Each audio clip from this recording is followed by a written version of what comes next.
నీ హృదయం నుండి చెడుతనమును కడిగి వేసుకున్నాం. సరే, ఇప్పుడు మీరు రక్షణ పొందారా పొందలేదా? అమ్మా రక్షణ పొందరు కొంత చెప్పండి అమ్మా, చెప్పండి. రక్షణ పొందరా పొందలేదా? పొందరా? రక్షణ పొందరా? రక్షణ పొందని కదా రక్షింపబడలేదు. చెప్పకూడదు దీని బయటకు వచ్చి రక్షణ పొందడం వేరు, రక్షింపబడడం వేరు. అదే చెప్తున్నాడు. రక్షణ పొందడం గురించి మాట్లాడలేదు.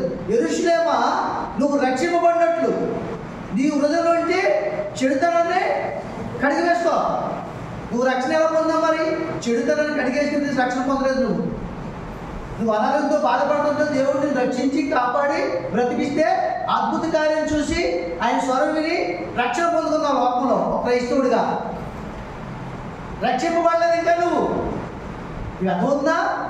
లోకం దృష్టిలో రక్షింపబడ్డావు. ఆమె క్రైస్తవురాలు, శారమ్మ గారు, జయమ్మ క్రైస్తవురాలు, యేసరత్న గారు క్రైస్తవుడు, దేవుడి క్రైస్తవుడని లోకం దృష్టికి నువ్వు రక్షింపబడ్డావు తప్ప, రక్షణ పొందుకున్నావు తప్ప ఇంకా నువ్వు రక్షింపబడలేదు. అర్థమవుతుందా? నువ్వు రక్షింపబడాలంటే ఏం చేయాలి? నీ హృదయంలో చెడుతనాన్ని కడిగేసుకోవాలి. అవునగా చెప్పండి. నువ్వు రక్షింపబడాలంటే ఎవరు రక్షణ పొందుకున్నవారు ఎవరు కూడా రక్షణ పొందుకున్నారు తప్ప రక్షింపబడలేదు. రక్షణ ఎలా పొందుకున్నారంటే ఆ ప్యాన్ రక్షణ ఎలా పొందుకున్నారంటే వినండి, ఒక అనారోగ్యం దేవుడు తప్పించబట్టి రక్షణ పొందుకున్నారు. పిల్లలు లేని వారిని దేవుడు పిల్లలు బట్టి రక్షణ పొందుకుంటున్నారు. అనగా చెప్పండి. అప్పులు బాధలతో సమస్యలతో సతమతమవుతున్న వారికి అప్పులు చేస్తే రక్షణ పొందుకుంటారు. దేవుడు నమ్ముకుంటారు. ఒక ఇల్లు ఆగిపోయింటే 10 ఏళ్ళు దేవుడు ప్రార్థన చేసుకున్న తర్వాత దైవజనుడు ప్రార్థన చేస్తే ఇల్లు కట్టబడితే రక్షింపబడుతుంది. అనగా చెప్పండి. రక్షణ పొందుకుంటారు. రక్షణ పొందుకోవడం వేరు, రక్షింపబడడం వేరు. రక్షింపబడాలంటే ఏం చేయాలి? ఏంటల్లా రక్షణ పొందుకున్నంత మాత్రాన, అద్భుతాలు చూసుకుని బాప్తిస్మం తీసుకున్నంత మాత్రాన వాళ్ళ వదిలి చెబుతానే పోతుందా? వెంటనే పోతుందా? పోతుంది. ఎలా పోతుంది? కడుక్కోవద్దండి. ఈ పిల్లల మొక్క మీద మసులుదానికి ఏం చెప్తావు? అరే నీ మొక్క కూడా చూసుకున్నావు, కట్టుకోరా బాబు నువ్వు అర్చెట్టుకుని. నీ వీటికి ఏదో అంటుకుందిరా, దాన్ని కట్టుకోమని చెప్తాం. చెప్పమా. ఎందుకు చెప్తాం మనం? వాళ్ళకి ఆ ముఖం మీద మచ్చ, నల్లటి మచ్చ మనకు కనబడుతుంది కనుక, దేవుడికి కూడా నీ హృదయంలో దుష్టాభిప్రాయాలు దుష్టాలోచనలు కనబడుతున్నాయి కనుక ఈ మధ్యాహ్న కాల సమయంలో నువ్వు ఇంకా రక్షింపబడలేదు. నువ్వు రక్షింపబడాలంటే నీ హృదయంలో చెడుతనాన్ని కడుక్కో. నువ్వు రక్షణ పొందుకున్నావంటే రక్షింపబడలేదు. అర్థమవుతుందా? నువ్వు రక్షణ పొందుకున్నావంటే రక్షింపబడలేదు. దానికి అర్థం చెప్తానండి. 10కి ఆహార పథకంకి వెళ్ళావు, బ్యాంకులో డబ్బులు పట్టే మెసేజ్ వచ్చింది కానీ డబ్బులు నీ చేతికి రాలేదు. అర్థమైంది మీకు? అప్పుడు ఆ పొందిన మెసేజ్ వస్తుంటే సోదరు దగ్గరికి వెళ్ళి నాకు బ్యాంకులో డబ్బులు పడినట్టుగా మెసేజ్ వచ్చింది, ఒక 5,000 ఇవ్వండి ఇస్తాడా? ఇవ్వండి ఇస్తాడా?